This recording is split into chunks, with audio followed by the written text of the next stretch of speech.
Welcome back.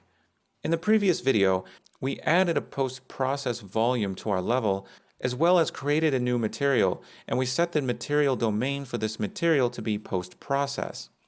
We then added that material to the post-process materials array in our post-process volume, allowing this material to be applied to the world. We then took our post-process material and we got a scene texture node and set its scene texture ID to post-process input 0, which allowed us to get the color information from our scene. We then masked it to RGB so that we can multiply it by a RGB color. By multiplying the scene color information by our blue color here and plugging that into emissive color, this resulted in tinting our scene blue. Now, Unreal Engine has a special buffer called custom depth, as we've seen in a previous lecture, and we can allow meshes to participate in this custom depth buffer. Let's go into our weapons folder and into base weapon and open our base weapon BP. Now select item mesh, and in the details panel, let's scroll down to the rendering section. In the rendering section, there's a drop down that says show advanced. Click on that. Now scrolling down in our advanced options, you'll see a checkbox next to render custom depth pass. If you check this, then we're designating our item mesh to participate in the custom depth buffer. So with render custom depth pass checked, now this mesh will participate in our custom depth buffer. So back here in our PP highlight material, if we want to get our custom depth information, then we simply need to take our scene texture node and set its scene texture ID to custom depth. So go ahead and select that. And now the output for this contains that information.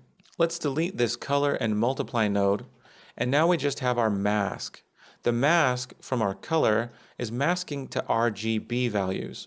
But let's go into the details panel and uncheck the G and the B. So now we're masking this to just have the red value. That first value, the R value, is the value that represents the distance from the camera. In other words, it's our depth value. If the distance to each object is high, it will appear white. Go ahead and plug this into emissive color and hit apply. Now in the world, you'll see that everything is white, and that's because the distance is just so high that the value looks white. But if we go back into our material and take the value returned from our mask, we can divide this. So go ahead and hit a slash or type divide. Now we can divide this by a large number. Hold the 1 key and click to get a constant value.